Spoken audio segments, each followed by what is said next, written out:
M. Sow est un des membres de la diaspora guinéenne qui impacte beaucoup avec son entreprise Barista. Barista est un groupe de restaurants de haut standing en Guinée, plus précisément à Conakry et dans les autres petites villes. M. Sow est le fondateur de ce prestigieux restaurant.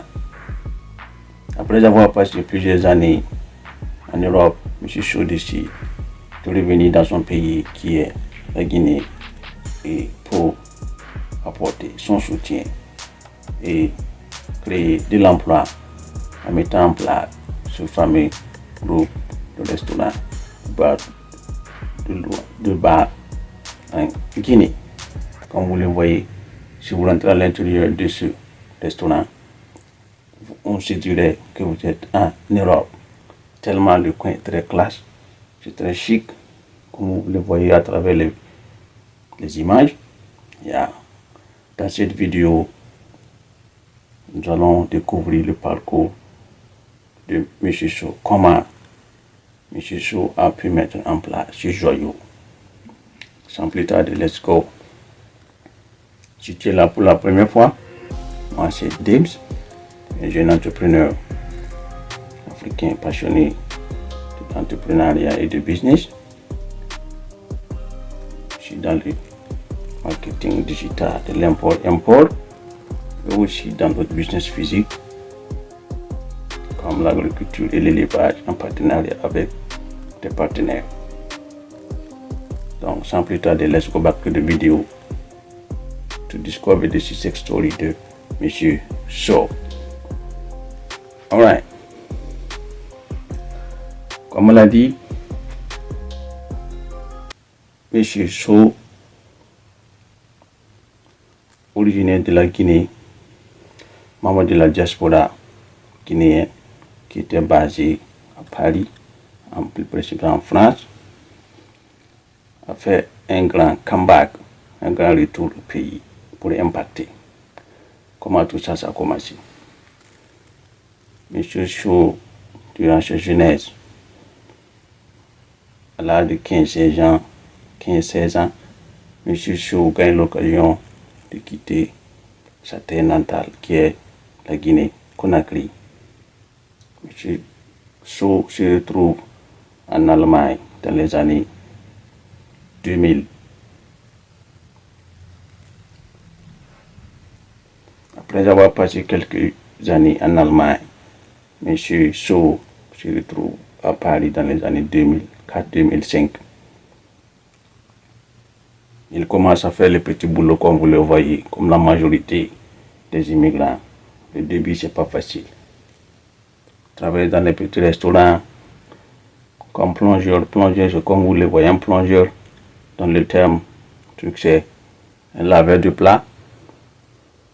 Ça commence comme plongeur, laver les assiettes dans les restaurants, comme waitress, passer les tables, cleaner les tables, faisait un peu le ménage dans les restaurants. Petit à petit, il devient un serveur. Après avoir été serveur, il devient un superviseur, il devient cook, il devient manager dans une grande chaîne de restaurants en France.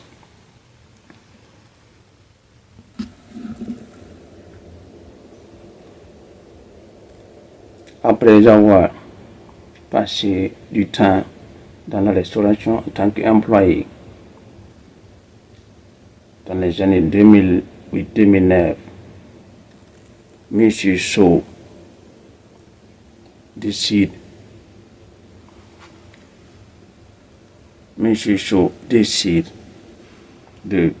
d'ouvrir son propre restaurant.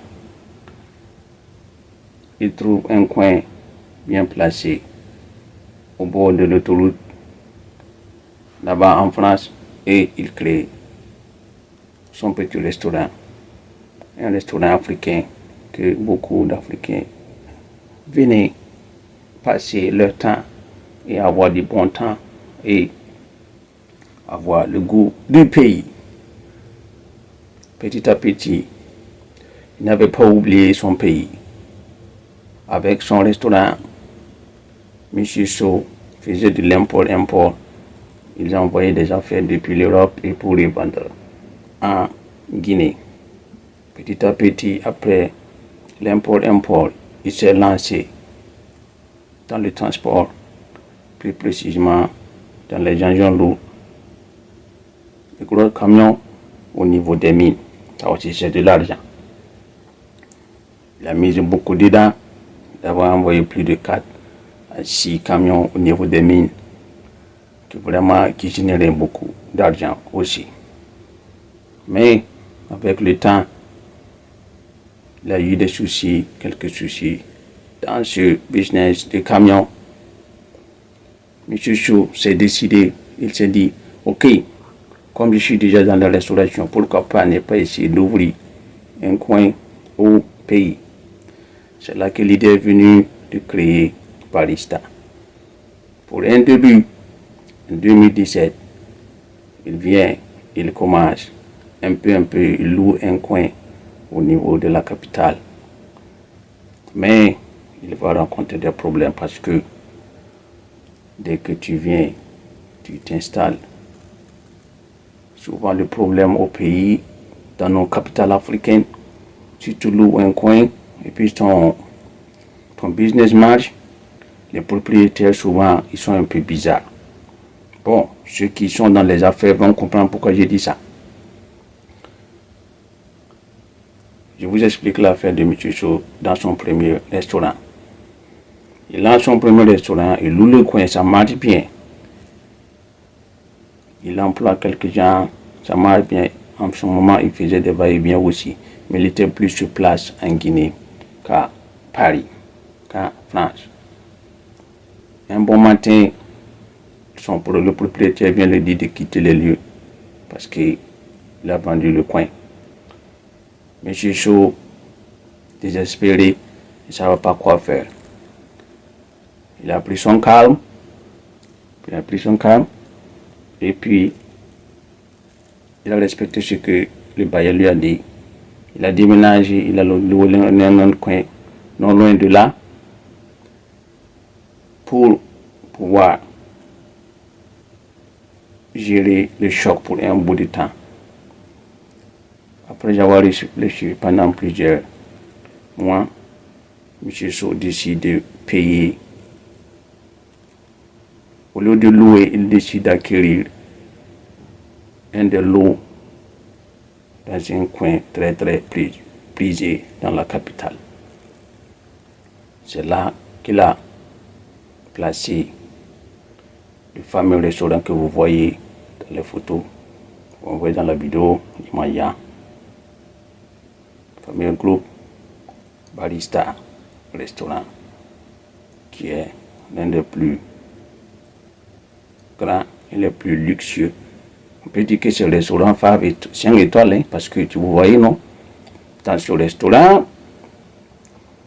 vous avez des plats de haut niveau, des desserts, tout ce que vous aimez. Il s'est spécialisé dans la restauration européenne. Il propose des plats européens, souvent des plats africains, mais la majorité c'est des plats européens. Voilà, il vise le middle class et les expatriés. C'est ça, c'est eux leurs clients. Quand vous venez dans son restaurant, vous allez vous croire que vous êtes en Germanie, en Hollande, aux États-Unis, ou bien à Paris. Vous voyez la qualité des plats, c'est le haut niveau. Voilà. Donc c'est en 2019, ce joyau que vous voyez, il emploie plus de 20 à 30 personnes au niveau de son complexe. Le complexe est huge, it's too big, man. It's not like it's not little comme vous le voyez. Il y a en bas, il y a en haut, il y a des salles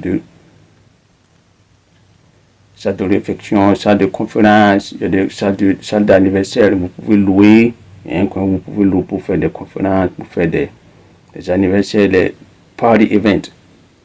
Voilà, à part ça, il y a des happy hours, happy hours, c'est des moments, bon, ceux qui sont dans la restauration connaissent. Voilà, tout ça. Donc, c'est à travers ça, monsieur So, il a appuyé sur le maître et puis il a acheté le coin. Et ça, comme ça le facilite. Il n'y a plus de mots de tête que non. Donc, il faut que tu déménages parce qu'on veut vendre le terrain. Non, là, c'est ça, c'est à lui. C'est bien vrai, ça n'a pas été facile. D'après ce qu'il dit, il a dit à vendre ses camions et puis mettre en garde certains papiers de ses parcelles pour pouvoir acquérir ce terrain et puis pouvoir mettre en place, renouveler et puis retaper le coin pour que ça soit comme le coin en Europe, comme vous le voyez. C'est très clean, c'est très propre. Vraiment bravo à ce monsieur, c'est ce que on vous attend en Afrique. La diaspora, venez innover, apporter des solutions. Puis d'après ce qu'il dit, il n'y a pas ce genre de restaurant en Guinée là-bas. Il est le premier à mettre ce joyau en place. Vraiment félicitations pour le travail. Grand merci à vous, monsieur So, d'avoir créé de l'emploi pour les gens et d'avoir mettre aussi la Guinée sur la carte à travers le monde, à travers votre restaurant, à travers ce restaurant. La Guinée est un peu reconnue. Tous ceux qui partent en Guinée et qui font un tour dans ce restaurant, vraiment ils sont émerveillés, comme vous le voyez. Donc, j'invite tous ceux qui vont faire un tour en Guinée, qui sont en Conakry, faites un tour sur M. So dans son restaurant Paris Star. Vous n'allez pas le regretter. Vous allez vraiment enjoy. Voilà, c'était juste ça. En résumé, c'est ça, c'était l'histoire de M. So, qui est le CEO du groupe Barista, restaurant en Guinée, qui est l'un des meilleurs restaurants en Guinée. Alright, j'espère que ça va vous inspirer. Si tu es de la diaspora et puis tu vois cette vidéo, j'espère que ça va t'inspirer beaucoup sur ceux qui sont au pays, qui sont dans la restauration. Comme vous le voyez, vous pouvez imiter. Ah, il n'y a rien à être jaloux, hein. C'est ça qui est là. Voilà, il faut vous inspirer des autres qui font bien les choses. Voilà, donc monsieur So, vraiment, chapeau à vous, grand respect. Voilà, c'était juste ça, merci beaucoup et la prochaine, bye.